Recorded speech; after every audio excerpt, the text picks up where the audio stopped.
Est-ce qu'il y a vraiment des dirigeants d'entreprise qui vendent parce qu'ils ont besoin de cash? Est-ce que, tu vois, au contraire, le fait que de ne pas vendre un montant suffisant, ça peut être un vrai frein, à la vente et comment est-ce que vous l'appréhendez? Depuis, je dirais, une quinzaine d'années, le private equity amène des solutions sur mesure Mmh.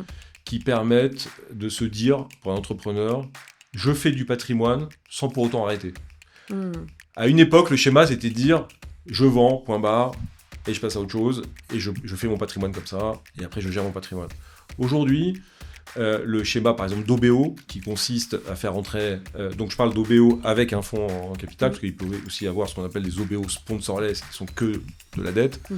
Mais si on parle d'OBO avec de la dette et de l'equity, c'est un produit, entre guillemets, que propose le private equity, qui est vraiment sur mesure, minoritaire, majoritaire, avec plus ou moins d'effet de levier, qui permet, par exemple, pour un entrepreneur, je ne sais pas, disons de la quarantaine, donc encore loin de la fin de sa carrière, de prendre une partie de la valeur, Mmh. avec en plus un montage assez vertueux, tout en continuant, avec sincèrement assez peu de contraintes, voire même l'avantage d'avoir un actionnaire parfois smart, on l'espère. Ouais. Le parfois, il y a un petit pic pour les fonds de private equity pour les provoquer, mais en réalité, ils sont globalement smart, évidemment.